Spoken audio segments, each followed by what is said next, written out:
construite avec des mots, quand tu es incroyant, tu dis. L'incrédulité, quand tu as la foi, tu parles foi. Il y a beaucoup de gens qui se retrouvent pris dans un problème et parlent tout le temps de la même chose. Alors cela maintient le problème en vie et le traîne toujours. Lorsque vous adoptez cette attitude, le problème grandit et s'abat sur vous comme un géant armé. Et cela vous enlève votre créativité, votre capacité de rêver et votre capacité de résoudre. Mais quand vous parlez foi, parle de la solution et de la victoire, au lieu de parler du problème. Tu as été créé pour le bien, pour la victoire, pour la bénédiction et aussi pour le triomphe.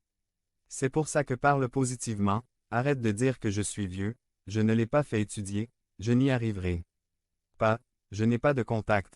Vous n'avez pas de contact. Dieu est votre meilleur contact, je n'en ai tout simplement aucune connaissance. Si quelqu'un manque de sagesse, demandez à Dieu. Souvenez-vous de ceci. Pour vous élever à un autre niveau de foi, vous devez changer d'attitude, refuser de vivre en dessous. Les adversités ne sont pas si importantes si vous ne leur donnerez pas autant de valeur.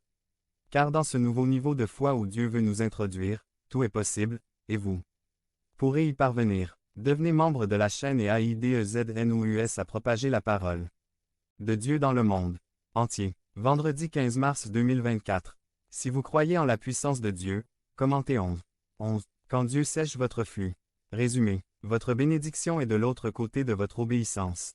Par Javier Buelna. Votre bénédiction est de l'autre côté de votre obéissance partie 2. Quand Dieu sèche votre ruisseau. Quel genre d'homme était James 5, 17 à 18. Élie souffrait de découragement, de dépression et était au point de mourir. C'était un homme avec des tentations, semblables aux nôtres. Il y a eu des hauts et des bas. Mais néanmoins, il avait quelque chose que nous devons tous maintenir. La foi et l'obéissance. Son obéissance fut immédiate. Lorsque Dieu parlait, Élie entendait et bougeait. Il n'y a eu aucun argument, aucun doute ou discussion. C'était « Oui Seigneur, Amen ». 1 Roi 17, 1 à 7. Votre bénédiction est déjà préparée.